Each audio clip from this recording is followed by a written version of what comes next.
यज्ञ की अग्नि से एक भयंकर अग्नि दैत्य उत्पन्न हुआ। वो संपूर्ण निर्वस्त्र था। उसकी दाढ़ी और सिर के बाल पिघले हुए तांबे के समान थे और अपने स्वामी का आदेश पाते ही वो द्वारिका नगरी को जलाकर भस्म करने के लिए निकल पड़ा। जैसे ही उसने द्वारिका में प्रवेश किया, संपूर्ण द्वारिकावासी भयभीत हो गए और श्री कृष्ण की शरण में गए। लेकिन कौन था ये अग्नि दैत्य और किसने उसे द्वारिका में भेजा था? आखिर श्री कृष्ण इस अग्नि दैत्य से द्वारिका वासियों की रक्षा कैसे कर पाएंगे? यही है आज की हमारी श्रीमद् भागवतम कथा का मुख्य विषय। तो चलिए प्रारंभ करते हैं।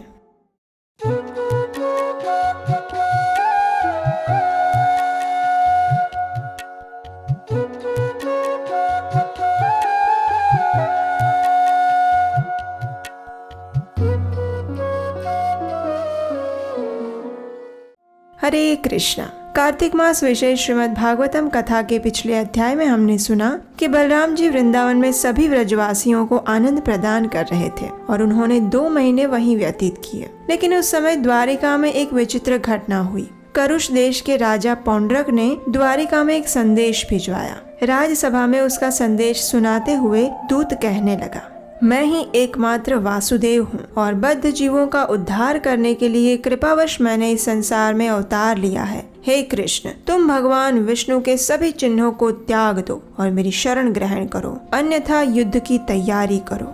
अब देखिए, हम आपको पहले बता दें कि ये आखिर राजा पौंड्रक था कौन। तो पौंड्रक अपने आप को श्री कृष्ण समझता था। वो स्वयं को हूबहू श्री कृष्ण की ही भांति तैयार करता, उनके ही जैसे पीताम्बर वस्त्र धारण करता, उनके ही समान नकली चक्र और शंख धारण करता। वास्तव में वो एक ढोंगी था जो स्वयं को असली विष्णु का अवतार समझता था। तब तक तो चलो सब ठीक था, लेकिन इस बार उसने श्री कृष्ण को ये संदेश भिजवाकर तो सारी हदें ही पार कर दी थी। उसका ये मूर्खतापूर्ण संदेश सुनकर पहले तो राजसभा में बैठे हुए सभी लोग जोर जोर से हंसने लगे। भरपूर आनंद लेने के बाद श्री कृष्ण ने पौंड्रक के लिए एक संदेश भिजवाया जिसमें लिखा था, अरे मूर्ख, मैं कभी तुम्हारी शरण नहीं लूंगा। मैं अपने चक्र की सहायता से तुम्हारा और तुम्हारे अनुचरों का वध कर दूंगा। दूत के जाने के बाद तुरंत श्री कृष्ण ने अपनी सेना के साथ काशी की ओर कूच की, जहाँ पौंड्रक अपने मित्र काशीराज के साथ रह रहा था। जब दूत श्री कृष्ण का संदेश लेकर वापस आया तो पौंड्रक ने ध्यान पूर्वक उसे सुना और फिर वो स्वयं भी युद्ध के लिए तैयार हो गया। लेकिन तब तक श्री कृष्ण की सेना ने संपूर्ण काशी नगरी की घेराबंदी कर ली थी। पौंड्रक 2 अक्षौहिणी सेना लेकर और काशी नरेश 3 अक्षौहिणी सेना लेकर युद्ध भूमि में पहुंच गए। उस समय श्री कृष्ण ने पहली बार पौंड्रक को अपने सामने देखा।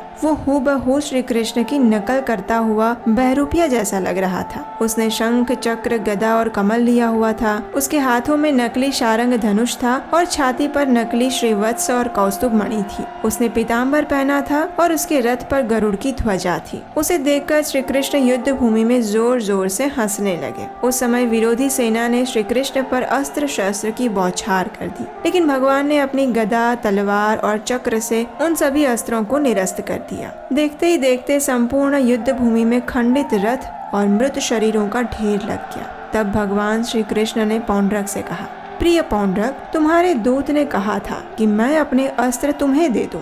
ठीक है, तो ये लो, आज मैं तुम्हें अपने अस्त्र प्रदान करता हूँ। ये कहकर भगवान ने सबसे पहले उसका रथ तोड़ दिया। उसके बाद उन्होंने अपने सुदर्शन चक्र से उसका सिर धड़ से अलग कर दिया। अब देखिए, पौंड्रक सदैव भगवान के बारे में ही सोचता रहता था, लेकिन उसका भाव अपराध युक्त था। फिर भी भगवान ने उसका वध किया और परिणाम स्वरूप उसे वैकुंठ धाम में सारूप्य मुक्ति प्राप्त हुई, यानी भगवान जैसा ही शरीर मिला। तत्पश्चात श्री कृष्ण ने सुदर्शन से काशीराज का भी सिर काट दिया और जिस प्रकार तेज वायु कमल के फूल को उखाड़ ले जाती है, वैसे ही श्री कृष्ण ने काशीराज के सिर को काशी नगरी के बीचों बीच पटक दिया। वास्तव में क्या हुआ था कि युद्ध भूमि में आते समय वही काशीराज डींगे हाँक रहा था कि वो श्री कृष्ण का वध करके उसके सिर को काशी में लटकाएगा, और बाद में उसकी रानियां भी इसी बात को बार बार दोहरा रही थी। इसलिए भगवान ने उसी का सिर काट कर काशी में भिजवा दिया। पहले तो सबको लगा कि ये श्री कृष्ण का सिर होगा, लेकिन फिर जब उन्होंने देखा कि ये तो उनके राजा का सिर है तो वे सब विलाप करने लगे। युद्ध समाप्त करके श्री कृष्ण तो वापस द्वारिका लौट आए, लेकिन वहाँ काशी में काशी राज के पुत्र सुदक्षिण ने अपने पिता का अंतिम संस्कार किया और मन ही मन प्रतिज्ञा ले ली कि अपने पिता के हत्यारे का वध करके ही मैं अपने पिता को तिलांजलि दूंगा। ये सोचकर उसने एक विद्वान ब्राह्मण को शिव जी की तपस्या में संलग्न किया। उसकी तपस्या से प्रसन्न होकर भगवान शिव सुदक्षिण के सामने प्रकट हुए और उसे मनचाहा वर मांगने के लिए कहा। इसके उत्तर में सुदक्षिण ने कहा कि मैं अपने पिता के हत्यारे का वध करना चाहता हूँ, इसलिए कृपया मुझे कोई उपाय बताएं। ये सुनकर शिवजी ने उसे सलाह दी कि वो शत्रुओं का दमन करने के लिए किया जाने वाला एक तांत्रिक अनुष्ठान करे। ये यज्ञ कभी विफल नहीं होता, बस शर्त ये है कि उस यज्ञ से निकलने वाली शक्ति का प्रयोग उसी व्यक्ति के प्रति किया जाए जो ब्राह्मणों का द्वेषी हो। ये सुनकर सुदक्षिण बिना कुछ सोचे समझे तैयार हो गया उस यज्ञ को करने के लिए। उसने अनुष्ठान मंत्र प्रारंभ किए और जब वो यज्ञ समाप्त होने वाला था उसी क्षण उस यज्ञ की अग्नि से एक भयंकर दैत्य प्रकट हुआ। उसका नाम था दक्षिणाग्नि। वो संपूर्ण निर्वस्त्र था। उसकी दाढ़ी और बाल तपे हुए तांबे के समान लाल रंग के थे। उसके दांत बाहर निकले हुए थे और भौहें तनी हुई थी। वो अपनी जीभ से अपने मुख को चाट रहा था और अपने त्रिशूल से अपने शिकार को भस्म करने के लिए लालायित हो रहा था। सुदक्षिण से आज्ञा पाते ही वो निकल पड़ा द्वारिका जाने के लिए। उसके साथ शिवजी के सैकड़ों हजारों भूत पिशाचों की सेना थी और वे सब चलते हुए मानो पृथ्वी को दहला रहे थे। उस अग्नि दैत्य को आता हुआ देख सभी द्वारिकावासी घबरा गए। उस समय श्री कृष्ण चौपड़ खेल रहे थे। कुछ द्वारिकावासी उनके पास आए और उनसे प्रार्थना करने लगे। अक्षय सभायां क्रीडन्तं भगवन्तं भयातुरः त्राहि त्राहि त्रिलोकेश वह्नि प्रदहत्तः पुरम् श्रुत्वा तज्जन वैक्लव्यं दृष्ट्वा स्वानां च साध्वसं शरण्यः संप्रहस्याः मां भैष्टेत्य वितास्म्यहम्। हे भगवान, कृपया हमें इस अग्नि दैत्य से बचाइए। ये हमारी संपूर्ण द्वारिका नगरी को भस्म कर देगा। द्वारिका वासियों की प्रार्थना सुनकर भगवान ने उन्हें आश्वस्त करते हुए कहा, घबराओ मत, मैं अवश्य तुम्हारी रक्षा करूंगा।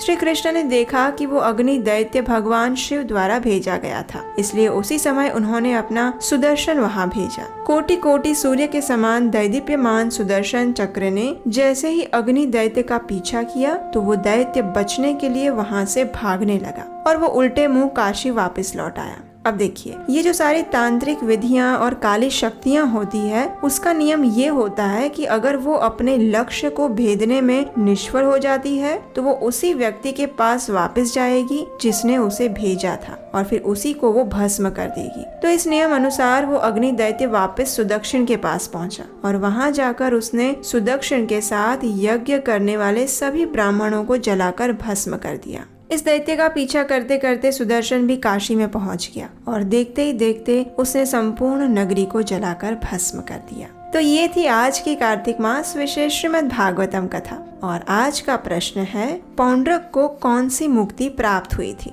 और उसका अर्थ क्या है? आपके जवाब हमें नीचे कमेंट बॉक्स में लिखकर बताइए और हम आपसे मिलेंगे आने वाली एक और सुंदर प्रमाणभूत श्रीमद् भागवतम कथा के साथ बहुत जल्द। तब तक के लिए अगर आप हमारे प्रयास में सहायता करना चाहते हैं तो आने वाली कार्तिक कथाओं को बनाने के लिए स्क्रीन पर दिए गए नंबर पर अपना आर्थिक योगदान भी भेज सकते हैं और हमारा उत्साह भी बढ़ा सकते हैं। तो चलिए इस शुद्ध और पवित्र कार्तिक मास में अपने मन और चित्त को भगवान के दिव्य नामों द्वारा शुद्ध करने का प्रयास करते हैं और अपने आध्यात्मिक भक्ति पथ में अग्रसर होते हैं। जीव जागो जीव जागो, गौरा चांद बोले, कोथा निद्रा जाओ माया पेशाचिर कोले, भजिबो बोलिया ऐसे संसार भीतरे, भूलिया रोहिले तुमी अविद्यार भारे।